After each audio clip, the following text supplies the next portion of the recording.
നമസ്കാരം. ലോകപ്രശസ്ത software freedom ആക്ടിവിസ്റ്റും കമ്പ്യൂട്ടർ പ്രോഗ്രാമറുമായ റിച്ചാർഡ് മാത്യു സ്റ്റോൾമാനാണ് ഇന്ന് ഇന്ത്യാവിഷനിൽ നമ്മോടൊപ്പം ഉള്ളത്. Sir, welcome to Indiavision. You have revolutionized the field of software, but I will say that the revolution has happened in you far before 80s, or definitely, to be specific, before 83. So what has created the revolutionary in you? Well, I don't know, first of all, if I've succeeded in revolutionizing the field of software. I aim to, but as of yet, only a small fraction of software users are using freedom-respecting software, free software. But how did I learn to appreciate free software?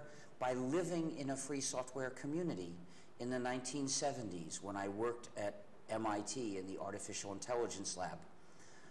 I was hired there in 1971 while I was a student at Harvard, and I was hired to help develop the operating system. In other words, I was a system hacker. That's what we were called. And at the lab, we used a free operating system, most of which had been developed in the lab, but some programs had been obtained from elsewhere. But we had the source code, we could freely change it, freely redistribute it. So we had all the freedom that defines free software. And that way of life I just loved because I was part of a community, and the knowledge we worked with was part of human knowledge. We were part of a university. We felt it was our mission to make knowledge available to whoever would like it. Of course, that's not what universities typically do today. I feel they've been corrupted by money. But back then, we thought of this as part of the lab's mission. It was entirely part of the spirit of the lab that the software we wrote we would also give to anyone. But then that community was killed off under commercial pressure. And I saw myself facing a life of proprietary software, software that the users don't control. So instead, the software controls the users. And I looked at that, I contrasted that with the life of freedom I had known before, and I said no. I said, that would be an ugly, disgusting life. I don't want that life. I want a life in freedom, and I'm willing to work to make it. So I launched the GNU project to develop a complete free software operating system, which is called GNU. And today this system exists. It works together with the kernel Linux, so you can call the combination GNU plus Linux, and it's used by millions of people. Yes. Your uncompromising attitude on ethical values have made many people call you a radical or extremist. You yourself consider as an extremist? Well, first of all, whether I'm a radical, that's a matter of interpretation. As I see it, I'm trying to return to the way we lived in the past, so perhaps I'm more of a conservative in that regard.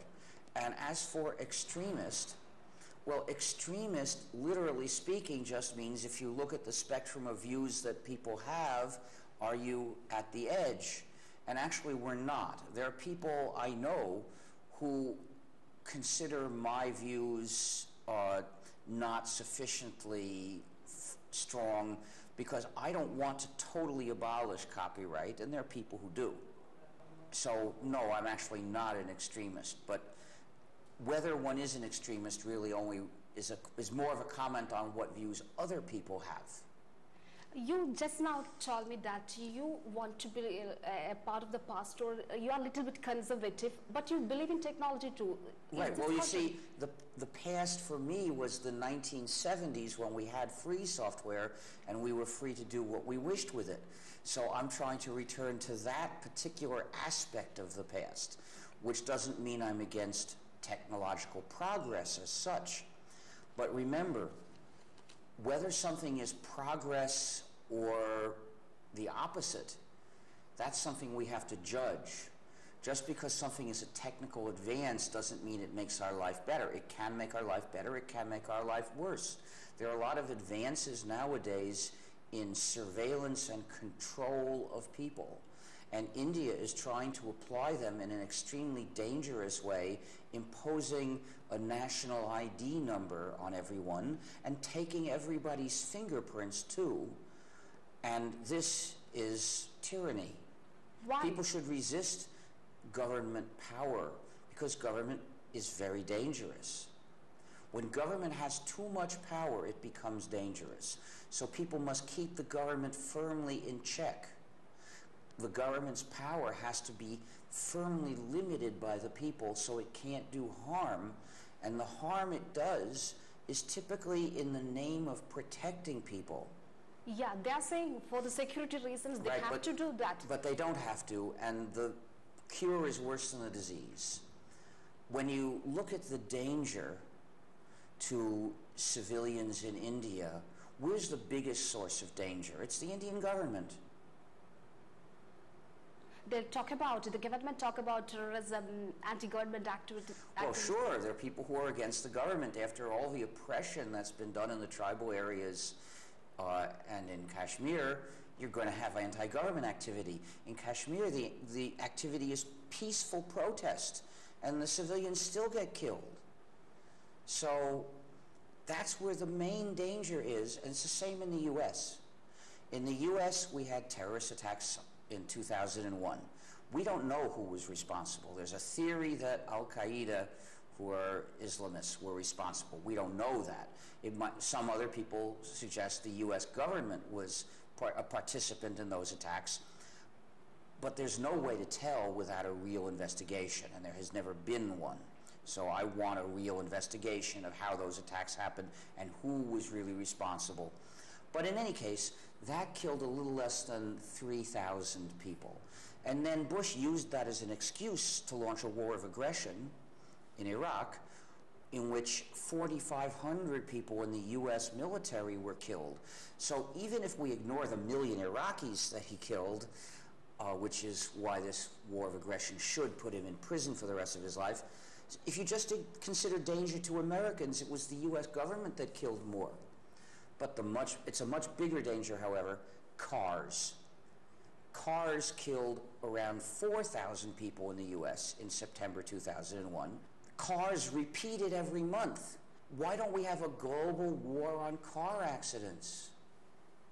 If we're really concerned with protecting people, let's protect people from car accidents.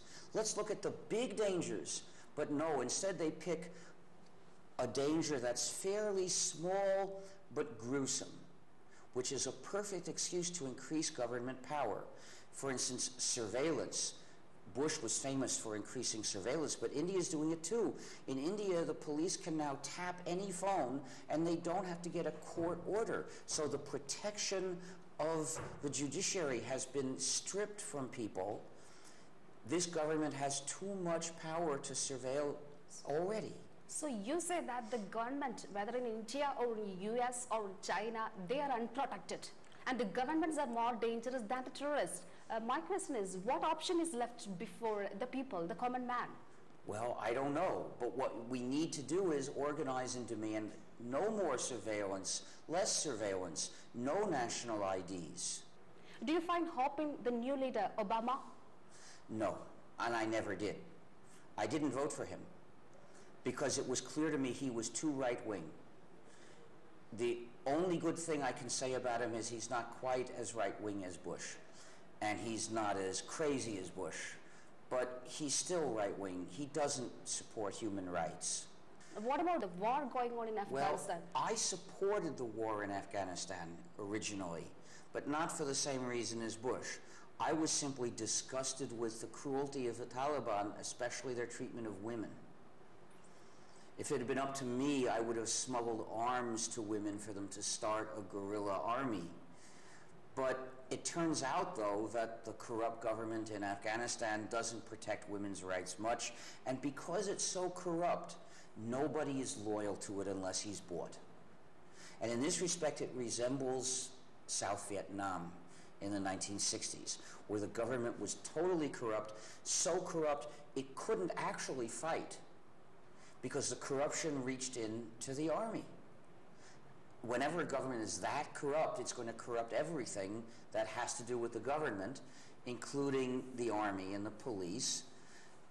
We just saw that President Karzai's brother is in charge of a bank, and the management was stealing from the bank, and so the depositors wanted to take their money out, so it got a bailout.